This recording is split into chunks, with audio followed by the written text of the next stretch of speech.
దొరికింది మమ్మీ, రాహుల్ బావ friend number దొరికింది. ఇదిగో చూడు. వాడి నెంబర్తో నీకు పనేంటి మమ్మీ? దాంతో ఏం చేస్తావు? వరదలొచ్చి చిక్కుకున్నప్పుడు కుక్క తోక పట్టుకుని ఒడ్డుకు చేరుకోవచ్చు. తోక దొరికింది.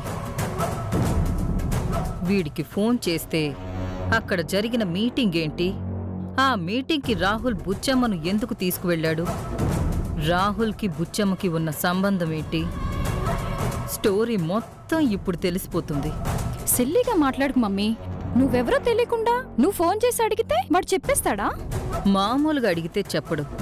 అడగాల్సిన పద్ధతిలో అడిగితే చెప్పాల్సినవి చెప్పకూడనివి కూడా చెప్పేస్తాడు. వాడేం చెప్తాడో నువ్వే విను.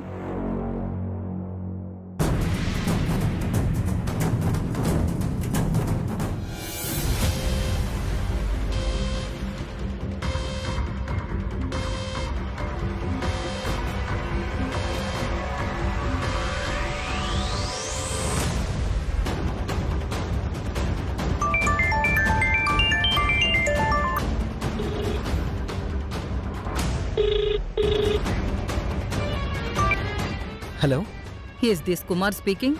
ఎస్, మీరెవరండి? This is Kausalya from CBI. CBI నుంచా? ఎస్. గుడ్ ఆఫ్టర్నూన్ మ్యామ్, చెప్పండి. మిస్టర్ కుమార్, మీరొక యాంటీ సోషల్ యాక్టివిటీ చేస్తున్నట్టుగా మా డిపార్ట్మెంట్కి ఇన్ఫర్మేషన్ వచ్చింది. What madam? నేను యాంటీ సోషల్ యాక్టివిటీస్ చేయడం ఏంటి? మీకేదో రాంగ్ ఇన్ఫర్మేషన్ వచ్చి ఉంటుంది మేడం. రైట్ ఇన్ఫర్మేషనే వచ్చింది. బట్ మీ ఇన్ఫర్మేషన్ రాగానే మీ గురించి ఎంక్వైరీ చేశాను. మీకు అలాంటి బ్యాడ్ హిస్టరీ ఏం లేదని తెలుసుకున్నాను. కానీ మీరిప్పుడు చేస్తున్న యాక్టివిటీ కారణంగా మీ మీద కేసు ఫైల్ చేయాల్సి వచ్చింది. నా మీద కేసు ఫైల్ చేయడం ఏంటి madam? I'm not doing any anti social activities. I'm not related with such kind of things. మర్యాదగా కూల్గా అడిగితే అందరూ ఇలాగే మాట్లాడతారని నాకు తెలుసు. ఏం తెలియనట్టు నటించొద్దు. మేడం, నిజంగా నేను మొన్న మీరు బెంగళూరు ఊర్వశి హోటల్లో ఒక మీటింగ్కి అటెండ్ అయ్యారా లేదా? ఎస్ మేడం, ఒక బిజినెస్ మీటింగ్ అటెండ్ అయ్యాను. మీరు అటెండ్ అయింది ఓ ఇల్లీగల్ బిజినెస్ అని మాకొచ్చిన సమాచారం. No madam, it's wrong. మేము ఒక ఫేమస్ ఫార్మా కంపెనీ కోసం డాక్టర్ రాయ్ బాంబే ఇంటర్నేషనల్ కంపెనీతో కలిసి ఒక వెంచర్ స్టార్ట్ చేస్తున్నాం. అక్కడ జరిగింది ఆ మీటింగే మేడం. అంత జెన్యూన్ బిజినెస్ అయితే అంత దొంగతనంగా అందరూ అక్కడెందుకు మీట్ అవడం? అలాంటిదేం లేదు మేడం. అలాంటిదేం కాకపోతే అక్కడికొచ్చిన అమ్మాయి ఎవరు? ఆ అమ్మాయికి అక్కడ జరిగిన మీటింగ్కి సంబంధం ఏంటి? ఎందుకు ఆమెను దొంగతనంగా తీసుకొచ్చారు? ఆమెని దొంగతనంగా తీసుకురాలేదు మేడం. ఆ అమ్మాయే మా బిజినెస్ పార్ట్నర్.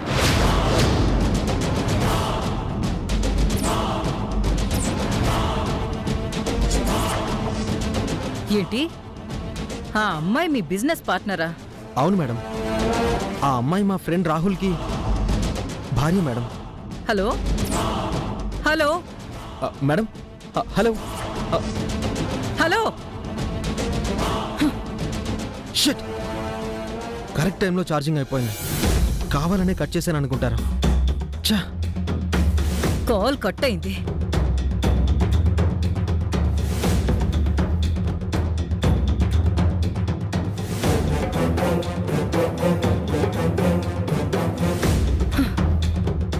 స్విచ్ ఆఫ్ అయిపోయింది.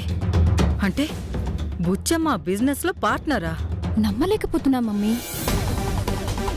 అంటే అది పని మనిషి బుచ్చమ్మ కాదనమాట. అదే నాకు అర్థం కావట్లేదు. అదేదో సినిమాలో బాగా డబ్బున్న హీరోయిన్ మరో ఇంట్లో పని మనిషిగా జాయిన్ అయినట్టు ఈ ఇంట్లో నర్స్గా జాయిన్ అయిందా? రాహుల్కి బుచ్చమ్మకి మధ్య మనకి తెలియంది ఏదో ఉందని నేను ముందే చెప్పాను కదా. నేను ఊహించిందే నిజమైంది. అది మామూలు బుచ్చమ్మ కాదన్నమాట.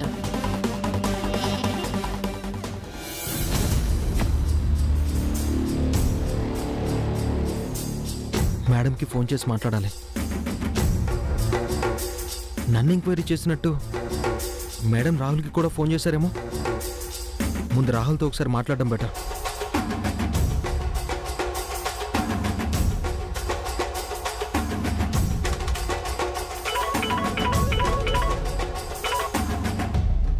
ఏంట్రా రే, నీకు సిబిఐ ఆఫీస్ నుంచి ఏమైనా ఫోన్ వచ్చిందా? రై, సిబిఐ వాళ్ళు నాకు కాల్ చేయడం ఏంట్రా? నాకు చేశారు. వాళ్ళు మన మీద డౌట్ పడుతున్నారు. దేనికి? నువ్వు దొంగచాటుగా బుచ్చమ్మని మీటింగ్కి తీసుకురావడం సిబిఐ వాళ్ళకి తెలిసింది.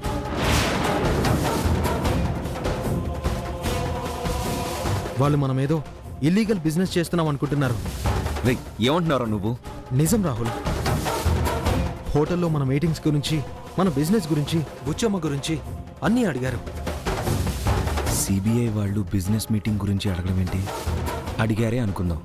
సిబిఐ వాళ్ళు బుచ్చమ్మ గురించి అడగడం ఏంటి? బుచ్చమ్మ గురించి అడగడం నమ్మశక్యంగా లేదే. సైలెంట్ అయిపోయాం రాహుల్. ఒక్క నిమిషం ఆగరా. బుచ్చమ్మ గురించి అడుగుతున్నారంటే నాకు ఫోటోలు పంపించిన వాళ్ళే అయి ఉంటారా? వాళ్ళే అయి ఉంటారు. బుచ్చమ్మ ఎవరో వాళ్ళకు నువ్వు చెప్పావా? చెప్తుండగానే నా ఫోన్ స్విచ్ ఆఫ్ అయిపోయింది. ఎందుకైనా మంచిదని ఛార్జింగ్ పెట్టి ఫస్ట్ నీకే చేశాను. కాల్ వెయిటింగ్ వస్తుంది. మళ్ళీ వాళ్ళే చేస్తున్నారు. రేయ్, నువ్వు లిఫ్ట్ చేయకు. మళ్ళీ వాళ్ళు కాల్ చేసినా రెస్పాండ్ అవ్వద్దు. నేను వస్తున్నాను అక్కడికి. హ్మ్.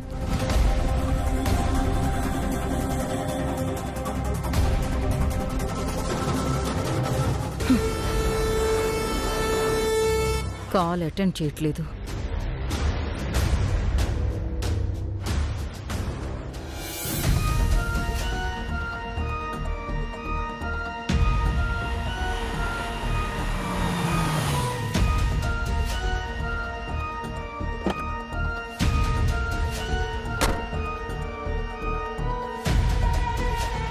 ఏంట్రా, నీకు సిబిఐ వాళ్ళ దగ్గర నుంచి ఫోన్ రావడం ఏంటి? అదే నాకు అర్థం కావడం లేదు. ఏదో ఫేక్ కాల్ అనుకుందామంటే మనం ఏ హోటల్కి వెళ్ళామో, ఏ మీటింగ్ అటెండ్ అయ్యామో, ఎవరెవరం వెళ్ళామో అన్నీ డీటెయిల్గా చెప్తున్నారు. నీకే నెంబర్ నుంచి కాల్ వచ్చిందో ఒకసారి చూపించరా. ఈ నెంబర్ నుంచే.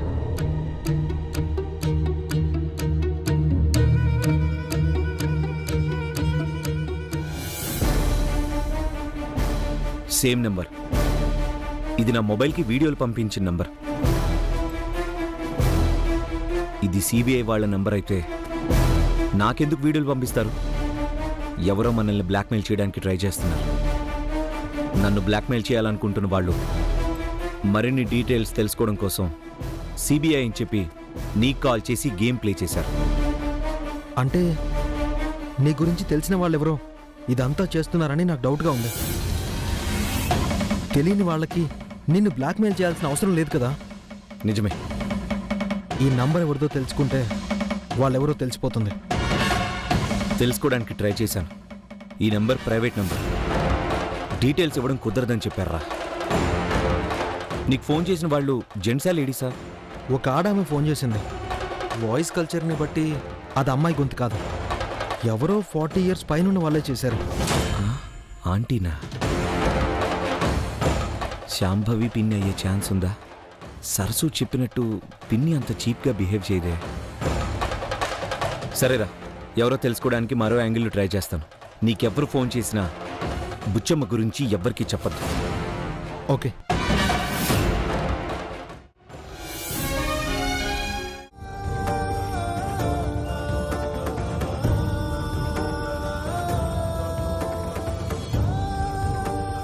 నాన్న చెప్పిన చిన్ననాటి జ్ఞాపకాల్ని అరుణ్ బాబుకి గుర్తు చేస్తాను.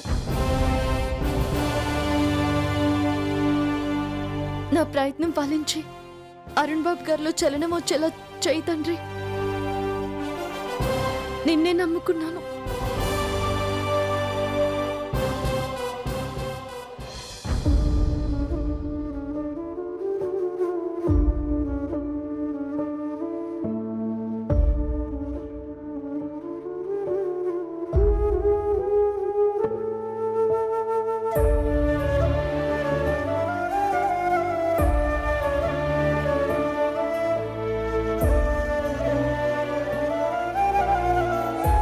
నాకు ఊహ తెలిసినప్పటి నుంచి మంచి స్నేహితులు ఎవరంటే మీరు, నాన్నే గుర్తొస్తారు బాబు గారు.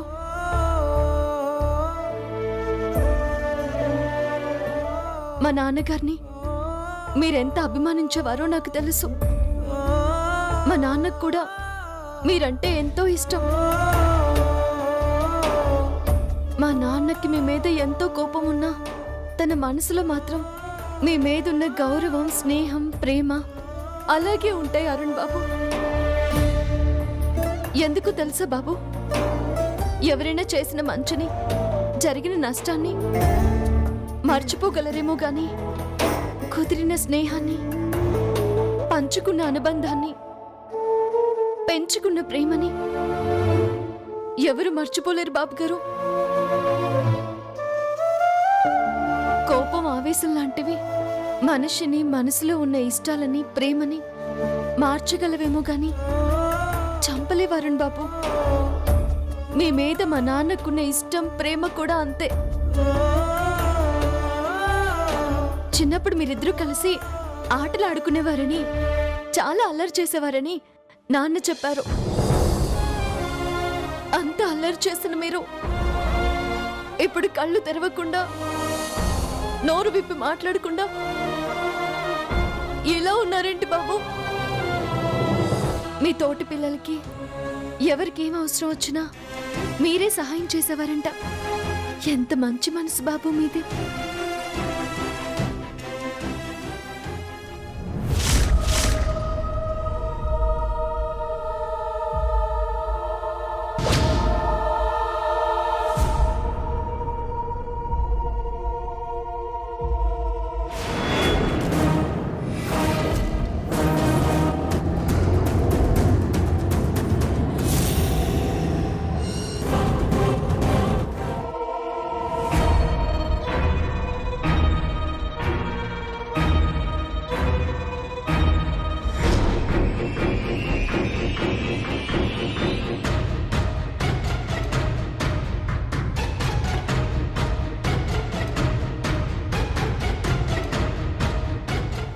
మీకేం జరిగినా, మిమ్మల్ని ఎవరేమన్నా తట్టుకోలేని మా నాన్న ఇప్పుడు జైల్లో ఉన్నారు బాబు. చిన్నప్పుడు మిమ్మల్ని రక్షించిన స్నేహితుణ్ణి మీరిప్పుడు కాపాడలేరా బాబు?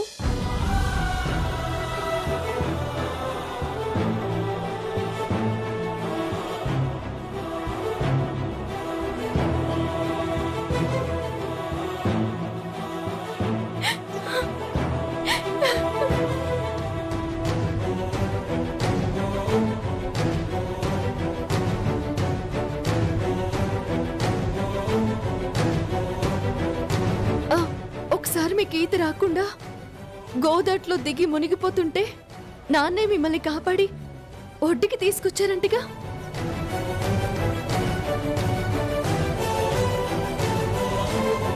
మిమ్మల్ని కాపాడిన మా నాన్నని ఇప్పుడు మీరు కాపాడలేరా బాబు?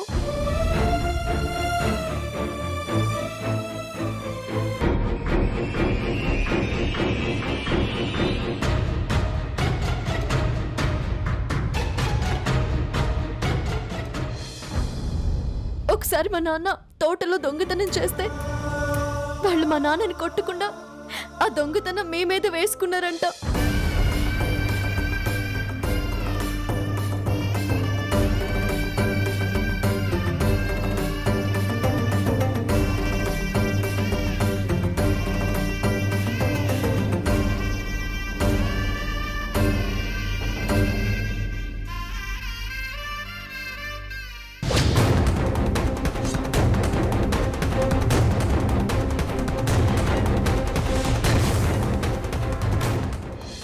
బాబుగారు, మీ చిన్నప్పటి జ్ఞాపకాలు మీలో చలనం కలిగించాయి బాబుగారు.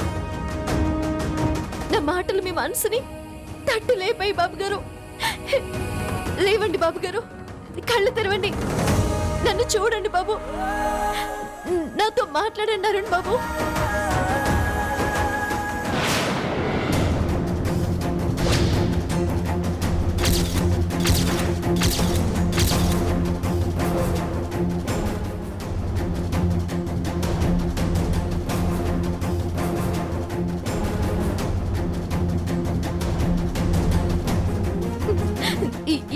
ఎవరు నువ్వు? ఇక్కడికి ఎందుకు వచ్చావు? నన్నెందుకు చంపాలనుకుంటున్నావు? ఆ డ్రగ్స్ ఏం చేసావు? ఎక్కడున్నా ఎవరికిచ్చావు?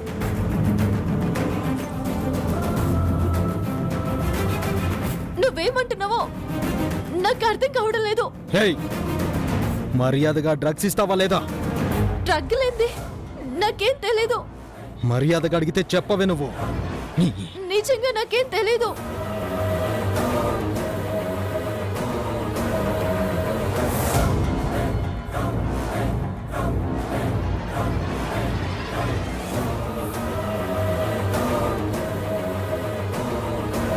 నువ్వు వీడిని చూసి ఏడుస్తున్నావంటే మీ నాన్న బాబాయ్ అయి ఉంటాడు. ఇవ్వకపోతే వీడిని చంపేస్తా. వద్దు బాబు గారు, నేను చేయదు. బాబు గారికి బాగాలేదు. బాబు గారు నేను చేయదు. నేసేస్తాను. మీ బాబు గారు బతకాలంటే నువ్వు తెలివిగా మా నాన్న దగ్గర మార్చేసిన ఆ డ్రగ్స్ ఇచ్చేసేయ్. నేను మార్చడం ఏంటి? మీ నాన్న ఎవరు? నాకేం తెలీదు. నటించొద్దు. మా నాన్నని గుద్ది తెలివిగా ముడుపులు మార్చేశావు, గుర్తులేదా?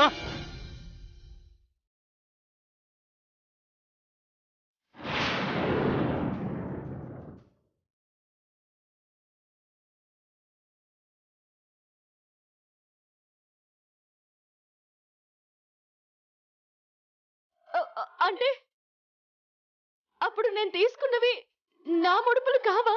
కాదు, మా నాన్న ఎవరికి అనుమానం రాకుండా ముడుపుల్లో దాచిన డ్రగ్స్ అవి. నా అతనికి అతనివి నాకు మారిపోయింది. నాకు తెలీదు. అవైతే నా దగ్గరే ఉన్నాయి. ఎక్కడ దాచావు? నా దగ్గరే ఉన్నాయి. నేను ఇచ్చేస్తాను. బాబు గారు నేను చేయొద్దు. బాబు గారు నేను చేయొద్దు. పద.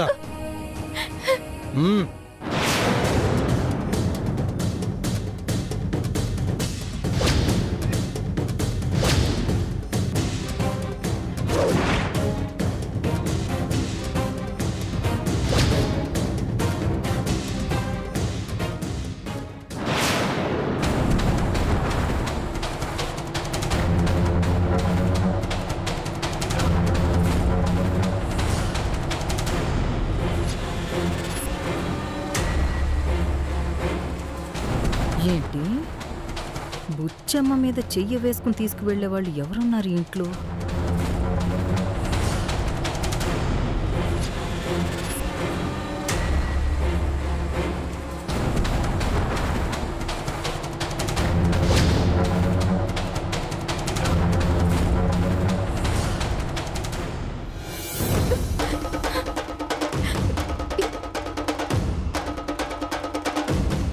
త్వరగా తీసివ్వు.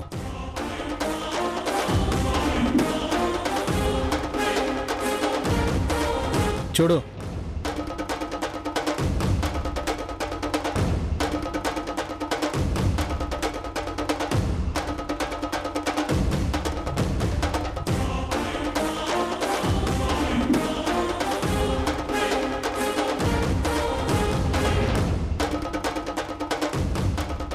లేవు అని చెప్పడం కోసం వెతుకుతున్నట్టు నటిస్తున్నావా?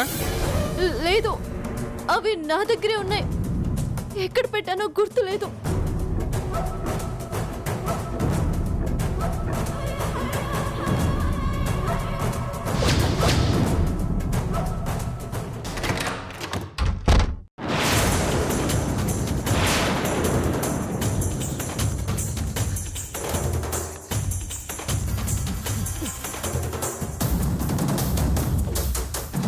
బయట నుంచి ఎవరో గడి పెట్టారు.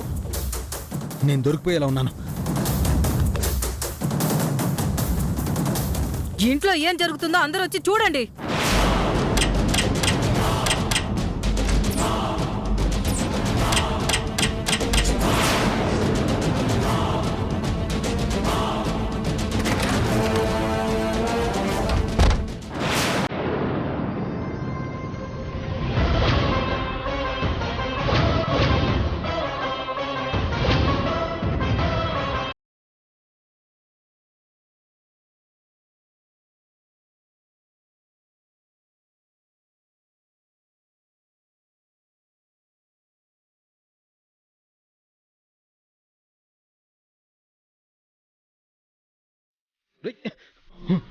ఎవర్రా నువ్వు? అడగాల్సింది వాణ్ణి కాదు, ఈ బుచ్చమ్మని అడగాలి. ఎవడే వీడు? నాకు తెలీదు. చెప్తావా లేదా? ఆగండి ఆంటీ.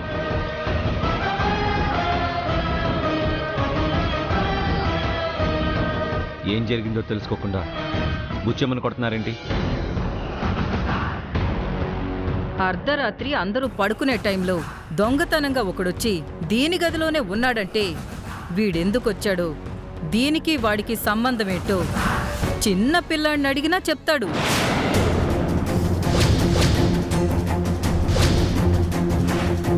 సిగ్గు లేకుండా, భయం లేకుండా ఇది చేస్తున్న నీచమైన పనులకి కొట్టకుండా సన్మానం చేయమంటావా?